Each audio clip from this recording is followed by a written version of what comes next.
ന്യായാധിപന്മാരുടെ പുസ്തകം 13-ാം അധ്യായം 22-23 വാക്യങ്ങൾ.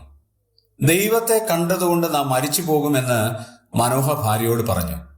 ഭാര്യ അവനോട്, നമ്മെ കൊല്ലുവാൻ യഹോവയ്ക്ക് ഇഷ്ടമായിരുന്നുവെങ്കിൽ അവൻ നമ്മുടെ കയ്യിൽ നിന്ന് ഹോമയാഗവും ഭോജനയാഗവും കൈക്കൊള്ളുകയോ ഇവയൊക്കെ നമുക്ക് കാണിച്ചു തരികയോ ഈ സമയത്ത് ഇതുപോലുള്ള കാര്യം നമ്മെ അറിയിക്കുകയോ ചെയ്യില്ലായിരുന്നു എന്ന് പറഞ്ഞു.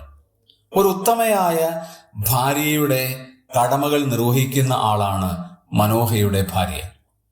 മനോഹ വളരെ സങ്കടത്തിൽ പറയാണ്, ദൈവത്തെ കണ്ടതുകൊണ്ട് നാം മരിച്ചു പോകുമെന്ന് സങ്കടകാര്യങ്ങൾ പറഞ്ഞപ്പോൾ ഭർത്താവിനെ ഏറ്റവും കൂടുതൽ ഉത്തേജിപ്പിക്കുന്ന ഒരു ഭാര്യയെ കാണാൻ കഴിയും.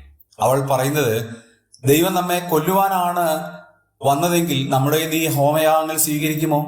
ഇല്ലെങ്കിൽ ഭാവിയിൽ നടക്കാൻ പോകുന്ന ഈ കാര്യങ്ങൾ നമുക്ക് വെളിപ്പെടുത്തി തരുമോ? തീർച്ചയായും ദൈവം നമ്മളോട് ദയുള്ളവനാണ്, മനസ്സലിവുള്ളവനാണ്.